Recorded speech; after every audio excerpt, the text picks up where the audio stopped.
इसको आई से डिनोट करते हैं। एक क्वेश्चन करते हैं, calculate depression in freezing point delta T F when m moles of NaCl are added in 1 kg water. तो हमको 1 kg वाटर दिया हुआ है,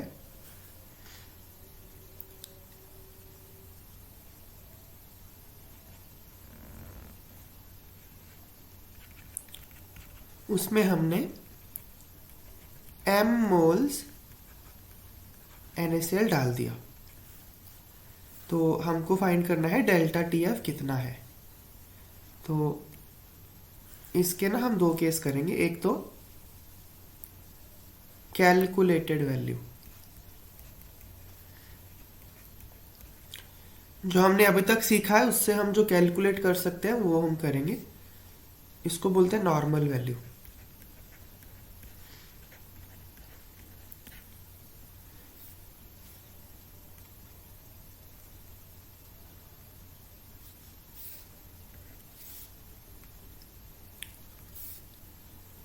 और एक हम करेंगे एक्चुअल वैल्यू, इसको बोलते हैं एबनॉर्मल वैल्यू।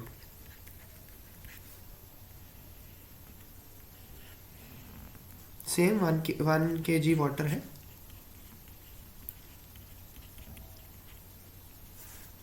यहाँ पे भी 1 kg वाटर है, क्वेश्चन सेम है।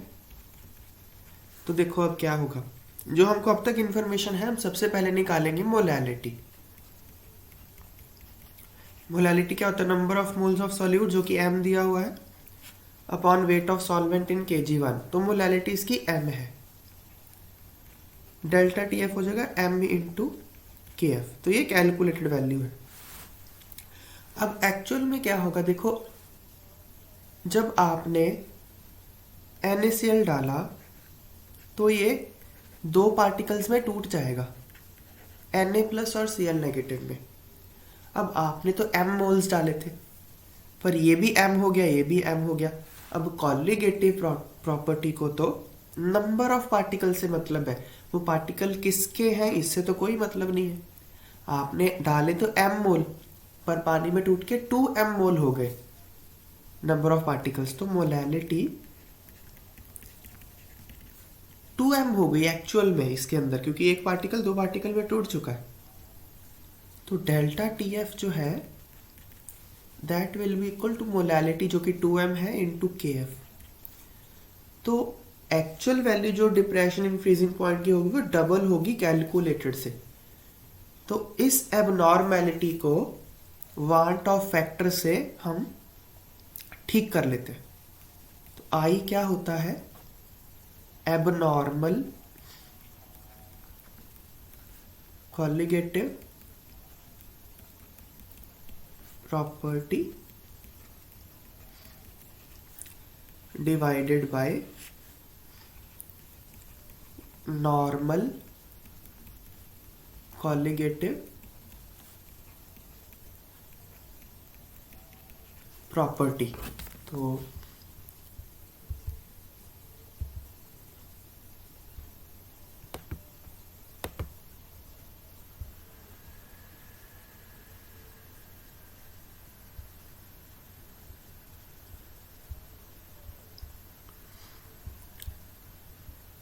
ये आई होता है, यहाँ पे क्या होगा, आई 2 हो जाएगा ना। जैसे इस केस में आई क्या हो जाएगा, इस केस में आई हो जाएगा 2mkf डिवाइड बाय mkf, 2 हो जाएगा इस केस में आई। या फिर इसको ना ऐसे भी कह देते हैं, number of particles after dissociation divided by number of particles before dissociation. तो इस केस में देखो पार्टिकल्स बिफोर डिसोसिएशन कितने थे, m, और आफ्टर डिसोसिएशन हो गए 2m।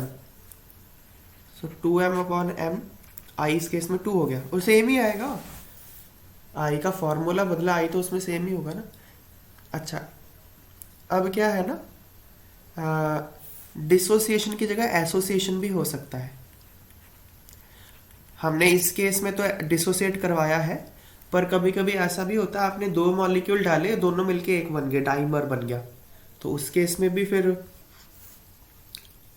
वहां फिर एसोसिएशन लगता है, एसोसिएशन। तो जैसे मैं अगर आपको एग्जांपल दूं, ये CH3COOH, इसको अगर आपने बेंजीन में डाला ना, तो ये 2 मॉलिक्यूल बन के एक डाइमर बन जाता है। इस तरह से इसमें H बॉन्डिंग हो जाती है।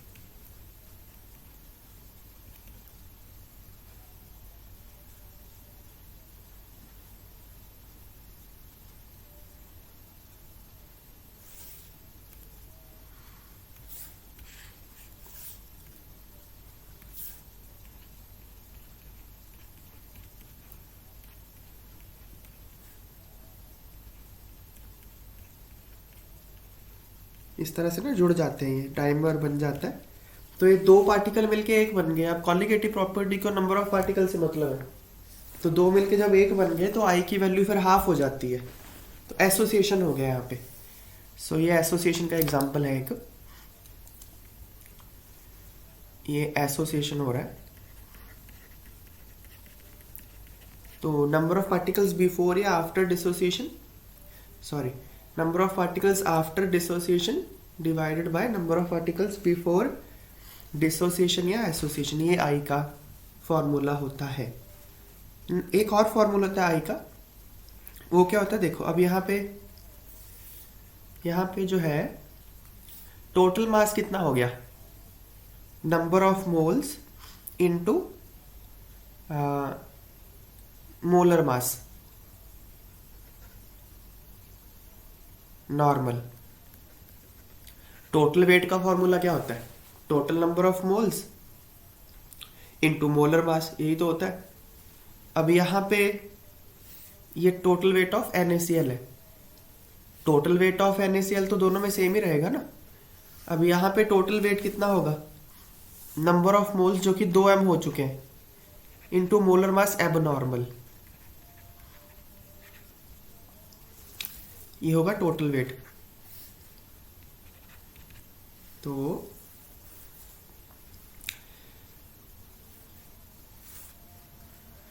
ठीक है ना, मैं फिर से रिपीट कर रहा हूं, टोटल वेट ऑफ NaCl क्या होगा, number of moles of NaCl into molar mass of NaCl, जो जिसको मैं एम नॉर्मल से रिप्रेजेंट कर रहा हूं।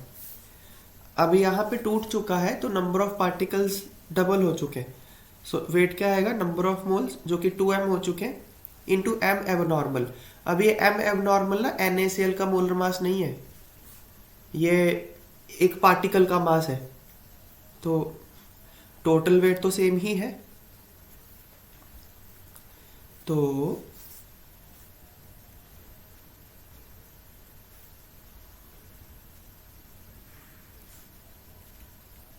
आई होता है normal molar mass divided by abnormal molar mass. अब नॉर्मल मोलर मास कितना है, नॉर्मल मोलर मास है इतना, W अपॉन M। इस केस की अगर बात करें हम, यहां में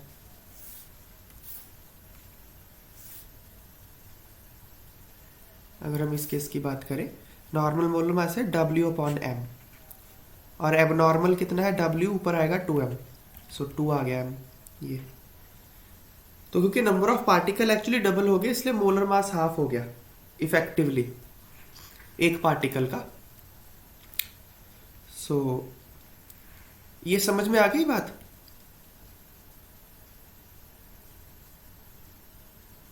ठीक है, तो आई के 3 फॉर्मूले होते हैं, ये हमने यहाँ पे लिख दिए हैं। नाउ अगला हम पढ़ते हैं इसका जब ना डिसोसिएशन कम हो सकता है कंप्लीट ना भी हो, तो हम इसका फॉर्मूला पढ़ते हैं। फॉर्मूला व्हेन डिसोसिएशन और एसोसिएशन इज नॉट कंप्लीट। तो पहले हम डिसोसिएशन का केस पढ़ लेते हैं। अब देखो हमने जो ऊपर एग्जांपल लिया उसमें हमने NaCl को पूरा तोड़ दिया, Na पॉजिटिव और Cl नेगेटिव में, लेकिन ऐसा हर बार हो सॉल्यूट है जो 100% ही टूटे, ऐसा तो जरूरी नहीं है। तो डिग्री ऑफ डिसोसिएशन मान लो अल्फा है, आई की वैल्यू ना होती है 1 + n-1 इंटू अल्फा, इसको हम डिराइव कर लेते हैं। तो आई 1 + n-1 इंटू अल्फा, यहाँ पे अल्फा है डिग्री ऑफ डिसोसिएशन, n है number of particles in which one particle of solute dissociate, ये है। तो इसको हम देखते हैं, जैसे हम देखें इसको तोड़ते हैं, ये टूटेगा इस तरह से CH3COO नेगेटिव और H+ में। मान लो T = 0 पे इसके C मोल्स थे, T = पे अल्फा अगर इसकी डिसोसिएशन है तो C × 1 - अल्फा होगा, ये होगा C अल्फा, ये होगा C अल्फा, टोटल्स हो जाएंगे C × 1 + अल्फा, जोड़ोगे सबको तो I क्या हो जाएगा, particles after dissociation C × 1 + alpha, total देखोगे ना, डिवाइड बाय बिफोर कितने थे C, सो 1 + अल्फा। अब अगर आप फॉर्मूला देखोगे इसको मैं ऐसे भी लिख सकता हूँ 1 + 2 - 1 इंटू अल्फा। n क्या है, नंबर ऑफ पार्टिकल जिसमें एक पार्टिकल टूटता है, तो ये 1 2 में टूट रहा है 1 + 2, तो ये आ गया। अगर दूसरा एग्जांपल देखोगे ये देख लो H3PO4 कैसे टूटेगा, ये टूटेगा 3H+ PO4 3 माइनस में। तो T = 0 पे इसको C मोल्स मान लो, इन्फिनिटी पे C × 1 - अल्फा, ये 3C अल्फा हो जाएगा, ये C alpha, total C × 1 + 3 alpha, total moles. I क्या है, number of moles after dissociation, before कितने थे C, 1 + 3 अल्फा, इसको आप 1 + 4 - 1 अल्फा भी लिख सकते हो। 4 क्या है, नंबर ऑफ पार्टिकल जिसमें एक पार्टिकल टूट रहा है, तो 4 में, तो ये आ गया। तो ये डिसोसिएशन क्या है, ये बात समझ में आ गई फॉर्मूला।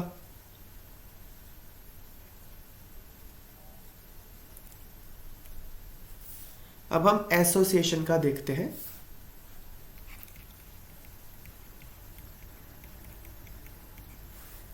एसोसिएशन का फॉर्मूला क्या होता है ना, सेम ही है, I = 1 + 1/n-1 इंटू बीटा। वो n की जगह 1/n हो जाता है बस। तो I = 1 + 1/n-1 इंटू बीटा। तो यहाँ पे n क्या है,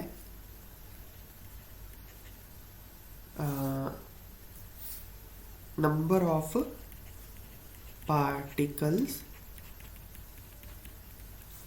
which associate to form one particle। जितने पार्टिकल जुड़ के एक पार्टिकल बन जाता है, बीटा है डिग्री ऑफ एसोसिएशन।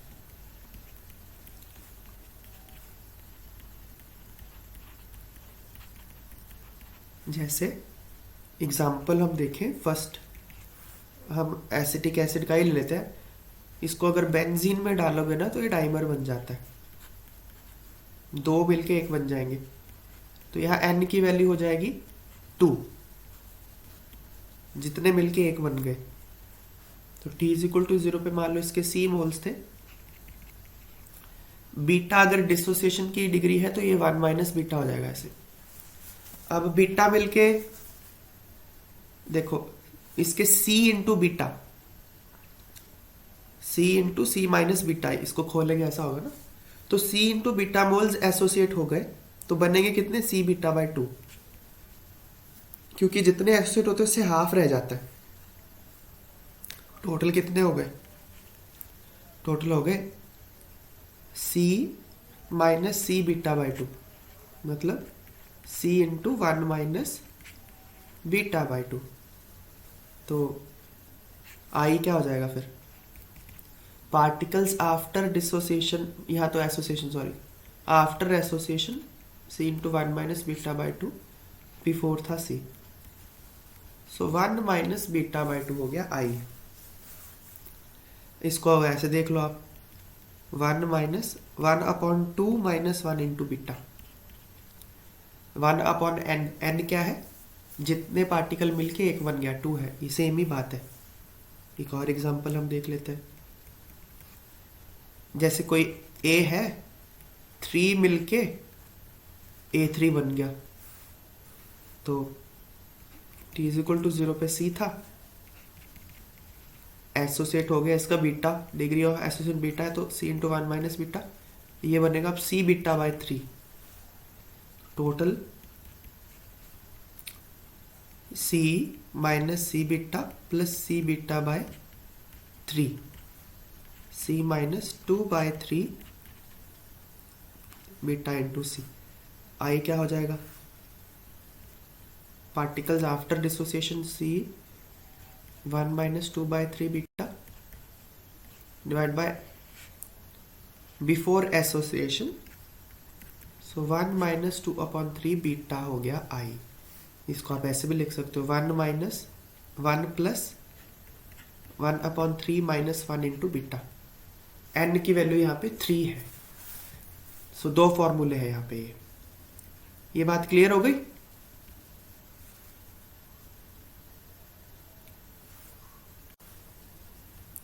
तो अब ना हमारे कॉलिगेटिव प्रॉपर्टी के सारे फॉर्मूले मॉडिफाई हो चुके हैं। आई सब में इंक्लूड हो जाएगा, क्योंकि कॉलिगेटिव प्रॉपर्टी को नंबर ऑफ पार्टिकल से मतलब है। तो डेल्टा टी एफ हो जाएगा i into molality into K F, delta T हो जाएगा i into molality into K B. Particles change हो गए ना, तो आई चेंज ऑफ पार्टिकल्स को अकोमोडेट करता है। ऑस्मोटिक प्रेशर पाई हो जाएगा i into C into R T. Relative lowering of vapour pressure हो जाएगा आई इंटू एक्स बी। तो आई जुड़ गया सबके साथ, बस इतना सा मॉडिफिकेशन होगा फॉर्मूलाज में।